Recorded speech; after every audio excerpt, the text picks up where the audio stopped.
there are champions you took to 60 in Raid Shadow Legends who get no action anymore. Not because they are useless or no longer relevant, but because you had better champions now in the game.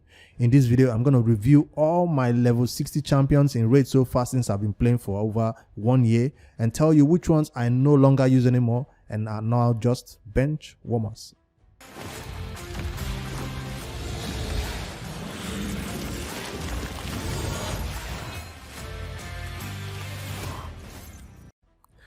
Now, obviously, I have to put out this disclaimer. This advice or information is only applying to my account. The champion I mentioned, it's not that they are bad. It might be something that is hot for you and an MVP in your own case. So take that in mind that I'm just talking about my account. Also, it will depend on how you gear them, of course, because I might have put shitty gear on that champion and he didn't perform as well as I expected, and then I vaulted him. So it's just, that disclaimer should be known. So I'll check out the ones in the vault, and of course we'll check out the ones here first. Any ones that are the top tier list, I'm almost used every day. So I'll check out some of the teams where I use them also. Arbiter, especially for the arena on most dungeon runs, she's right there for the revives and the heal. We're not going to go through each of their gear, but you can see the gear right there. So this video doesn't go on too long. We are talking about a lot of level 60s. So I'll not go through every piece of gear that they have and masteries. If you want to check out separate builds and masteries for these champions, let me know and I'll show them to you on Discord or whatever. I might even have some videos about some of them already out. So the next champion is Vizio Orvellis. I was really excited when I got this champion. I took him to 60 really fast with hopes that he will come into my clan boss and extend those debuffs. But I quickly found out that for you to use Vizier, you have to sacrifice somebody in your team because it just takes one entire role and it doesn't really bring much more to the team. So he couldn't really fit into my clan boss team that does normal hits. I'm talking about a normal clan boss team. He only was able to fit into my unkillable team. Oh, I didn't know I had clan boss rewards to take. Well, that's a void. And that's a nice one for the video. Nice one for the video. Hey, we might as well claim all this one. I wanted to show you the clan boss team where Vizier comes into play and where I use him. But here we are collecting clan boss rewards. So let's see where Vizier comes in. So he wasn't able to fit into this team because I didn't know who to take out and who to replace him with. So, but right now for my own team, I think he can simply replace Gogorab, and I replace somebody with another poisoner, and Vizier comes in place of who now? Decrease defense is already there. So I still needed weaken. So I couldn't really fit in Vizier in this team. But this is the team I was able to fit him into. This team for my budget unkillable team. And this is where Vizier comes in and extend the poison and also the bonds that Geomancer places. This is where I use Vizier. I'm sure if I think about it pretty well or look online, I'll find some people who use Vizier in their normal team comms, especially something that has to do with a Brogni or something with Ally Protect, involved. Or even this dude, I've taken this dude to 60. We'll come to that dude later. But right now we're talking about Vizier. And this is how I could use him, not in a normal team. So he comes in as somebody who was in the bench for some time, but right now he's MVP in my clan boss unkillable teams. So that's Vizier for you. The next champion on my list is Elder Scarg. This is somebody too I rushed to 60 because he's a legendary and I heard a lot about him. He has fear and even guarantees the fear. He replaces 3 of those his attacks. He's a nuker, so that's why I have him in this ignore defense build that you see right there. He could not come into most of my teams because he was dying too quickly, and of course when you have champion build like this, he doesn't survive. So I rather prefer somebody who could nuke the entire wave than somebody who will place fear and nuke one person or HP burn on one person. So I preferred my big gun on all my runs over Elder Scarg. So Elder Scarg was a single AoE and single nuker with AoE HP burn or AoE provokes, and he was more of a control champion than a nuker. But for boss fights, when it comes to the boss, when he places those continuous swords from the sky, piercing sword or whatever they call it. This skill, where is it? Attacks enemy 3 times. This skill. This is what his main hit. He can even nuke. He can nuke and he can one-shot anybody, single hit. But for the bosses, it does a lot of damage. So I started using him now for Doom Tower hard. For Doom Tower normal, I do use Big Gun. But for Doom Tower hard, when you have those waves that are trying to take turns and do a bunch of stuff, with the fear that you can place on them, and through fear, of course, he makes sure they don't take a turn. So it's not all about bringing stun and provokes to those fights, because sometimes you can't even provoke them, especially the ones that had Vegomaker waves in them. You can't provoke them. So he is there to fear and nuke them one by one. So I prefer Elder Scarg for Doom Tower hard than using Big Gun, especially for the bosses where he keeps, doing a lot of big hits for them. So the next champion, Xavier, they do sound similar. Xavier is a champion I have 2 of, and I wasn't excited when I got the second one because I was like, I will never build 2 Xaviers. But if you do have the time to build 2, one of them places the poison, the other one nukes. I don't think 2 poisons is enough for them to nuke the entire, but you need maybe 4 to 3 poisons for them to nuke an entire wave. But that's what my plan was. The second one is chilling in the vault.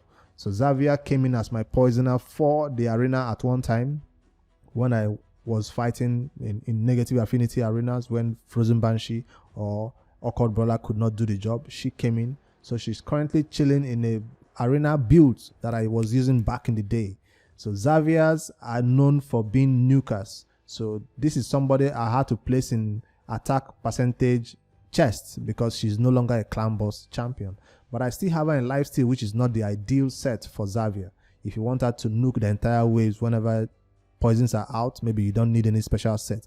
But if I want her to do more damage even when poisons are not out, then I need to change her from lifesteal, because I have somebody to keep her alive and revive and all that. So I don't really need her to be tanky or be healing herself. She's no longer a clan boss champion for me, especially since I have an unkillable team. So I should rebuild my Xavier, but that's how she works for my team. She's an awesome champion.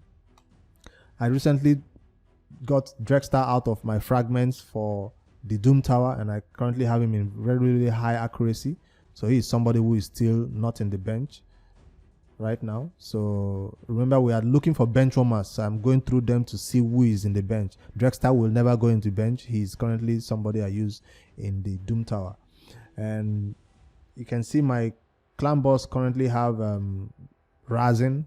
A lot of people use Razin for the early and mid game, but once they get an unkillable team, Razin goes off the radar.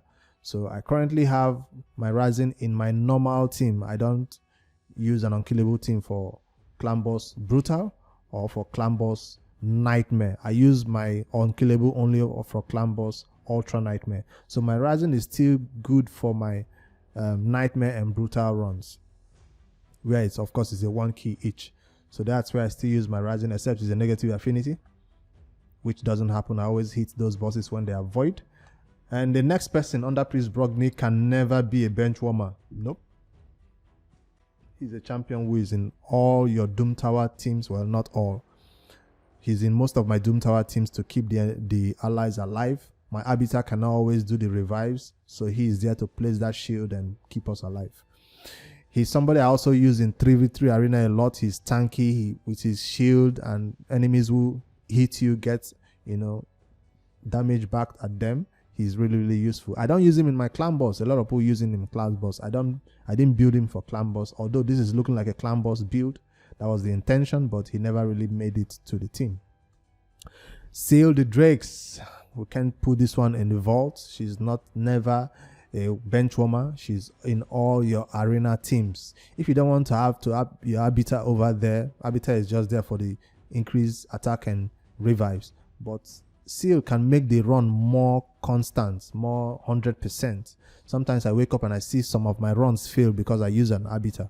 But with Seal, with the waves, always, what do you call this thing now?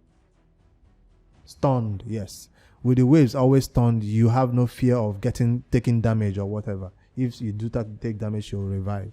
So I have mine in a stun set from early on when I was trying to beat Spider 20. Then when Seal takes a turn, she doesn't stun all the spiders. She stun maybe 3, 4, and some still take a turn. So I had to put mine in a stun set to guarantee that most of the entire spider wave will be stunned. So remember, these stun artifacts do not need accuracy. So this is also good for Doom Tower hard waves. When she stuns an entire wave of Doom Tower, it's awesome. So a stun is more of 100% with this type of build. But hey, Relentless is what people use for Doom Tower. I've not changed mine to Relentless. I'll do it soon, so she can do all her heals and also have enough time to do more stuns. So that's the proposed build for Seal in the future. That's why I do not have a guide about her yet, because I want to put her in Relentless yet first. But for stun, early game players should put their Seal in stun, because there is no need for rushing the fight. Tyrant Elixomor is somebody who is currently in my 3v3 arena, but I don't see much use for him because now I have Dragstar. I feel like they both do the same thing and they are from the same faction.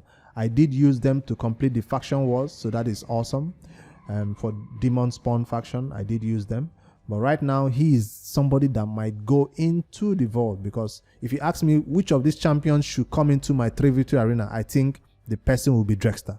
Dragstar will be the person to come into my 3v3 because he has that provoke. I know Tyrant does have the Ally Protect, which sometimes keeps my tanky 3v3 arena alive and increase defense, but I feel like Dragstar brings more to the fight than Tyrant. They are similar champions, so I feel like he will soon be a bench warmer only because Dragstar has replaced him. I'm sure you'll tell me if I'm right about comparing these two guys, but he's somebody who will soon find himself chilling in the vault if he doesn't put his act together. For Bigon, I've already talked about him, my number one nuker, my first legendary champion in the game, so he's never going into the vault. He's always out there nuking everything that moves.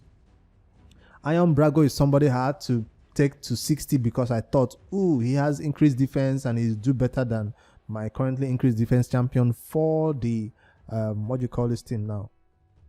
For the clan boss, yes. I wanted to somehow put him into my clan boss team when I was looking for somebody to beat the spirit affinity. My current clan boss of team always is weak against spirit. So that's why I took him to 60, thinking he will help my spirit affinity clan boss. But he never got to see the fight. He's currently chilling in this set because I saw a build somewhere where he could do a lot of damage to the Scarab boss with his hits. So he's currently somebody I use for the Scarab King, and with this kind of damage that he brings to the Scarab that gets no chance. Him and Allure just takes down the entire team. I used to have this gear on my Allure, but my Allure takes 2 turns just hitting the Scarab one by one to decrease those shield out, but he comes in and just breaks the shield in 2 or 3 hits. So that's why I have him in this what do you call this set now? Is it? No, that's not the set I'm looking for. This one. Destroy set, yeah. It decreases enemy max HP, which is good for the Scarab boss. With this type of hits, is somebody who is now becoming a nuker for my arena. Because you know how I have my third team for my 3v2 arena? He's somebody who is just sitting there. You don't know he's a nuker. You think he's just there for increased defense and maybe a stun. And then you find out his AoE provoke hits nukes everybody down. So that's enough defense, about 3,000, 4,000 defense. You see what I mean? And high crit rates, low crit damage though. If he had enough crit damage, he could do more. But we're not talking about their builds. So that's my Iron Brago. He's awesome for the clan boss. If you do have him, that's where he shines. I'm currently experimenting using him in other parts of the game because he's no longer a clan boss champion for me. Vegomaker is a bench warmer. We found our first bench warmer. For me, Vegomaker is a bench warmer. When the champion was launched, we saw all he could do. He could not be provoked. We saw, you know, he was hyped a lot. He was hyped a lot. His, what do you call it? His design was very, very unique, and a lot of people talked about him. And he didn't really get into some teams. You'll see him for some provoke teams in the arena. So if you're going against some team that you know will provoke you, he will be the champion you want to bring in to prevent that from happening. And so he can also remove the provokes. So he is more of a defensive second team for 3v3 arena. One day I'll get around to building him. And also for some Doom Tower stages that you think he can help against those waves, but we just nuke those waves. We don't try to go there and survive and sustain. So he's somebody that will eventually build one day, but for now he's not a priority. He's just in this build because I used him. I'm using him for the lizard man. I'll take this build to 16 and actually use him to beat the lizard man. After then, he'll go right in the vault. So that's why he's out there for only faction wars. So any champion I bring out for faction wars, I don't consider them useful in the game. I consider them still bench warmers, because immediately I beat that faction, I just use them only for faction wars, and they just sit right in the vault while they beat the faction war bosses. The next person, Dracul the Guns, also a green tribe, only used in my faction wars. He's a similar champion to Dracul there for the support role they bring to a team, and they really never get any play in dungeons, any play in the arena. They don't get any play in any other parts of the game, especially for me. So if you want to build them for those places, they are awesome. I've seen them do great things in all these places I'm talking about. But for me, I have other champions that are doing that role, so I don't need to bring them in to do that same thing. So Dracul, another second bench warmer for me.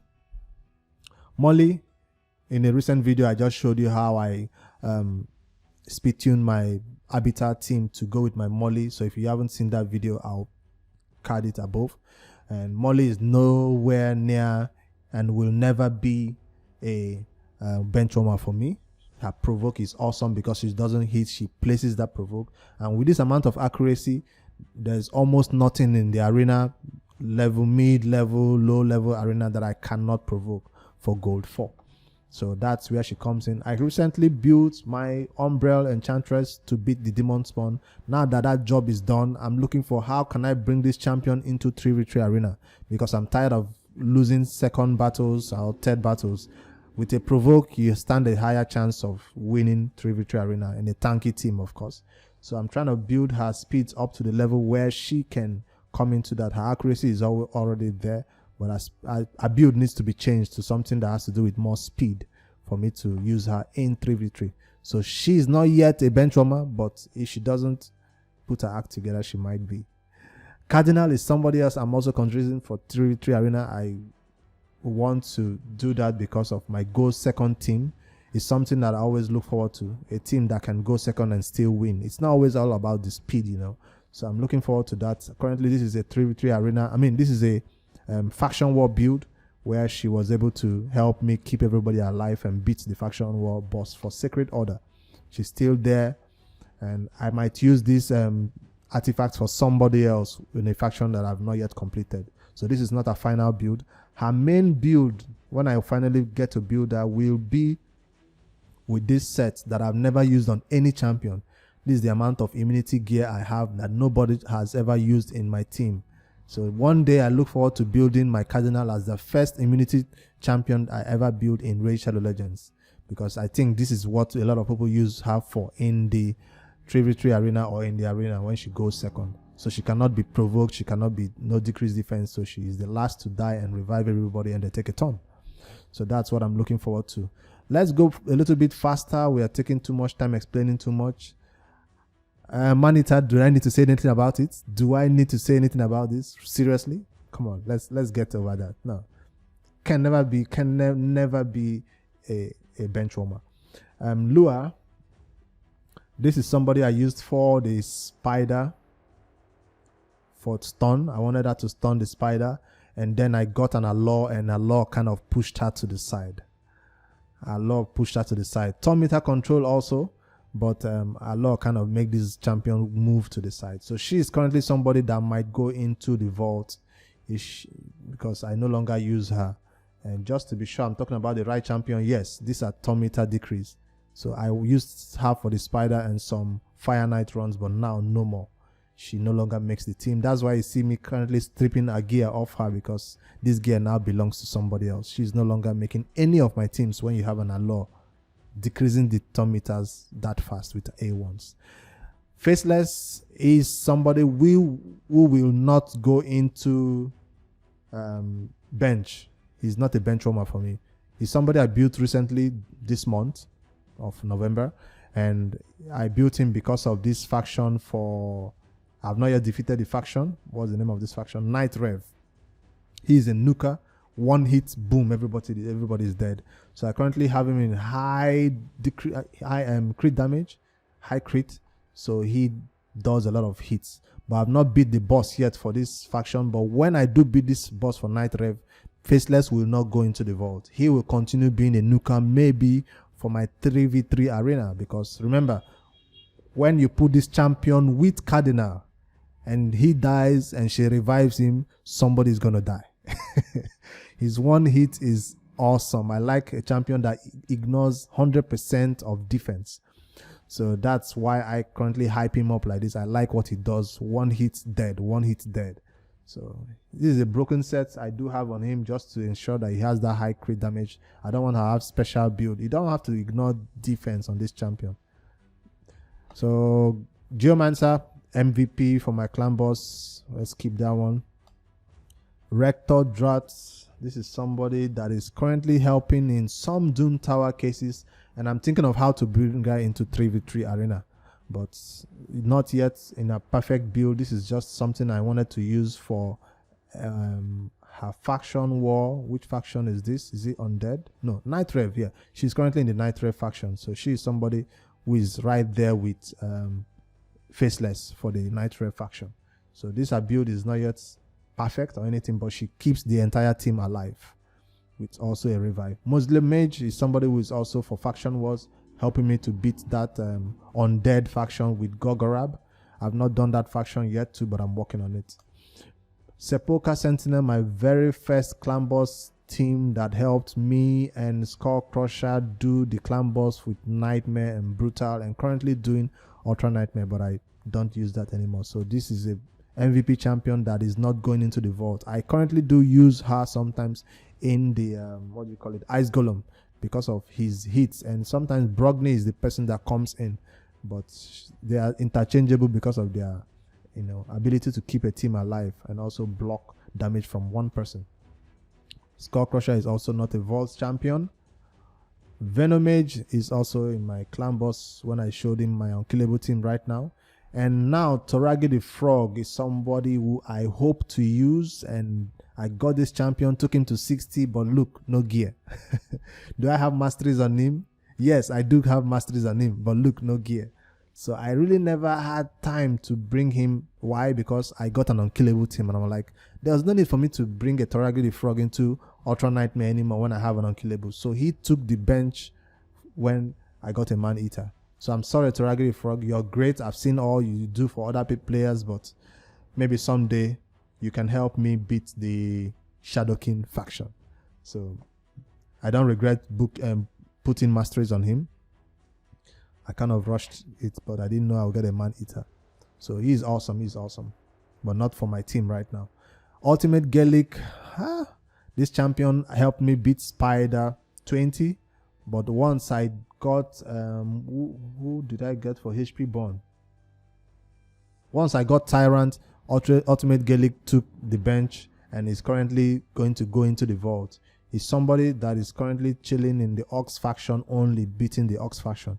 He's somebody who is now a bench warmer for me, for my team, because I got somebody better in the person of Tyrant for the Spider 20. I currently don't beat Spider 24, I still do 20. So Gaelic, I'm sorry, but you are benched by Tyrant. I think Tyrant does a better job with the HP Burn, but I'm sure somebody might disagree. But hey, we're talking about HP Burn. Dragstar just beats all of them and pushed 2 of them to the vault. So Dragstar came in and put Tyrant and Ultimate Gaelic to the vault. But if Ultimate Gaelic is your first champion you get as a HP Burn champion, he will help you with the Spider. He's awesome. That's why I have him at 60. I don't regret putting him at 60 because right now he's still helping for faction wars. Allure, ouch.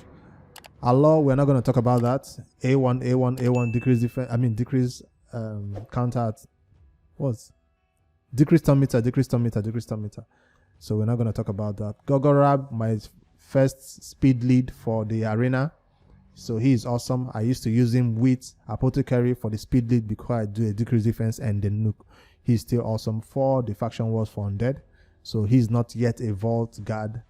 I still see him sometimes in this, when you need somebody to steal buff from the bosses. What do you call those? keeps, those keeps, whether it's magic or spirit. I forgot one where you have to steal the boss from them. He's still somebody who goes there and poop, steal the buffs of those bosses so I can kill them faster. I don't use the Arbiter in those runs. I use him so he can just take the buffs of the bosses. Tyrell is somebody I took to 60. Why? I don't know. I thought I already had the decreased defense for the clan boss, so I don't know why I took this champion to 60. He never was in any of my teams. I put this gear for him like I wanted him to use him for clan boss, yes, but I never did.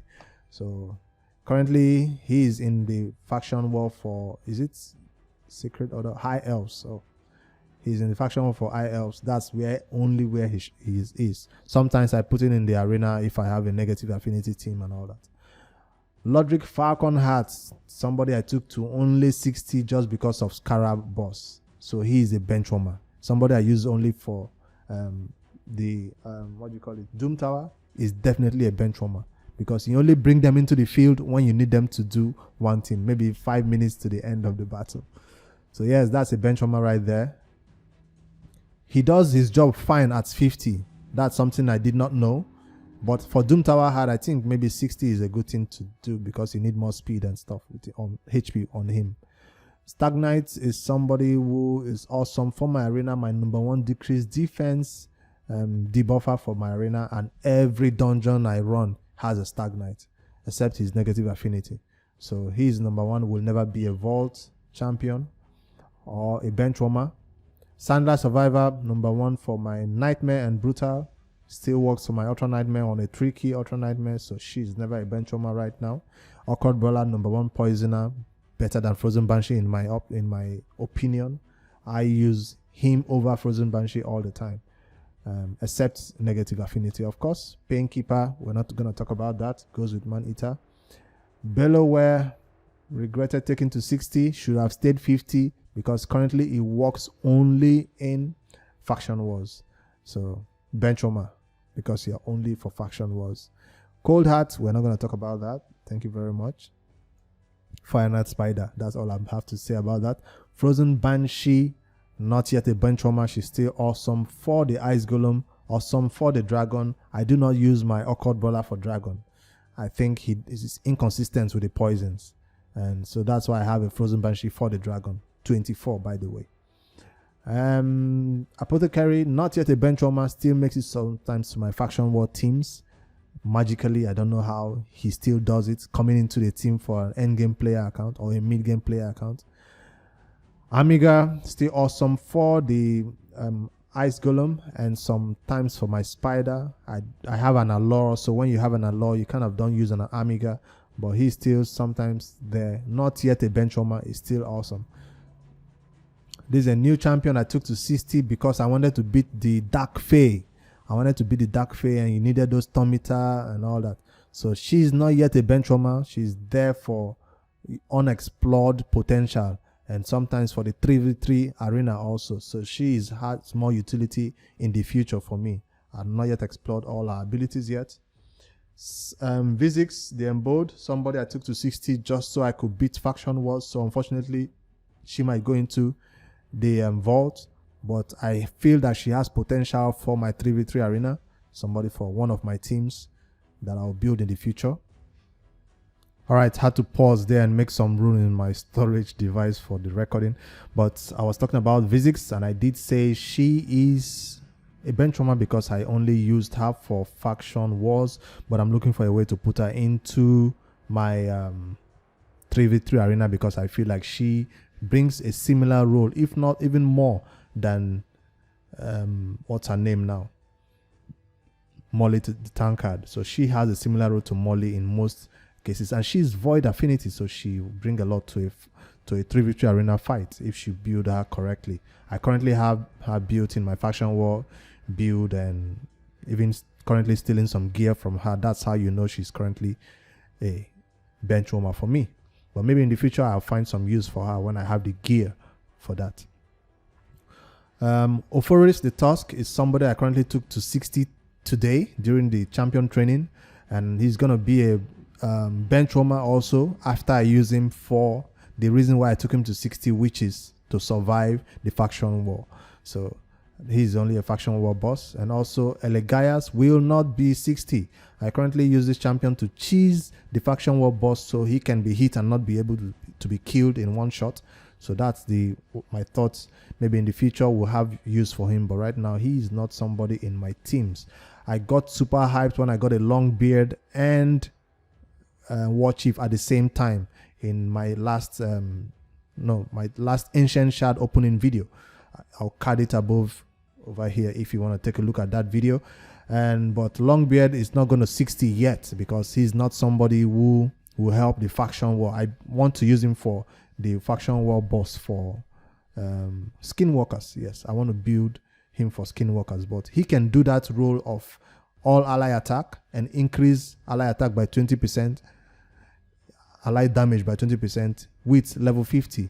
So I don't know if this is the right artifact set for him, but his faction wars, everybody is either a stunner or a relentless set champion. So that's why I build him in with this, so he can have a lot of turns to take those all ally attack in that faction war boss. He might even be replaced by somebody entirely different because I have Basha and others in that same faction. So War Chief is somebody who is coming in for sure. But Longbeard is not yet going to go into any of my clan boss teams. I know he's awesome for there. He's not going to go into my arena teams. I know he's also awesome for there, because if I'm thinking of building a arena team around Longbeard, you need AOE nukas, like 2 of them or 3.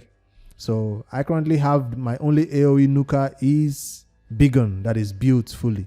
So I don't think Longbeard and Bigon is all you need. I think there is something more, maybe a Skull Crown, maybe somebody else. I do have some other AOE nukas, but they are not built. So maybe when I have 2 AOE nukas built, I might take a Longbeard into the arena for 3v3. Right now, he's not there. I know without even single nukas can also be built for 3v3, but I want him for AOE, so everything goes down. That's what he's best known for flooring everything down. Lissandra, I took her to level 50, so she's not yet a 60, so I can't consider her a vaulted or bench warmer. I did build her for the arena 3v3, but she's not yet 60. She's like second priority. When I finally have her to 60, she will replace Gogorab definitely, because he currently have the speed gear that she is supposed to have. Second person in the team that is fastest. So she should take all the gear from him when she hits 60. Even at 50, she can still perform some roles in the arena and bring that. What's her aura again? Let's see. 24% speed. So he also brings 24% speed, but she brings a decrease in turn meter that he doesn't. That's why I think she's better than him for the 3v3 arena. There's no doubt she's better than him. That's not even a debate. Why did I close that? All right, we're almost done. We're so close to the end of my 6-star champions. No, we are. Yes, we are.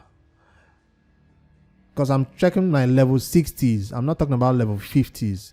Level 50s, one day they'll get to 60. For them to not even be 60 yet, that means I consider them to be benchwarmers. Because if I see a champion that is super high value, I'll definitely take him to 60. I think we should not review the level 50s because they are currently 50s because they are benchwarmers. But this champion is not a benchwarmer. This champion will be 60. Immediately I'm done with Faction Wars. So that's not a benchwarmer. Let me do some shout outs. This champion is not a benchwarmer. He will get a build after I finish Faction Wars. And also, who else is not a benchwarmer? I think that's about it. I should check my vault. This is not a benchwarmer, but at 50, Vogot is currently doing what he's supposed to do. So I might take him to 60 if I can. This is also the champion I should take to 60 because you need to stay alive before you can even revive other people. So Broadmoor might get to 60, not a benchwarmer. Even if I use this champion for only the faction war, I feel like this is a champion. Your role in faction war is so important that you sometimes make into other teams. So that's a champion that I'm considering for 60, even if it's just a faction war champion. If I go to the vault and let's consider some champions in the vault. to see if they are in revolt, but they are really, really good. Doom Priest is not a faction, is not a bench warmer by any means. Fine, we only bring her out when we, need to cleanse and all that, but that doesn't mean she's a bench warmer. She still shows herself in Doom Tower. She still shows herself in some of my arena teams. When I see the enemies are going to do a bunch of stuff, I just bring a Doom Priest to clear whatever they're going to do. So, not a bench warmer. I built this champion for only the Boomer boss. Also, this what's his name now?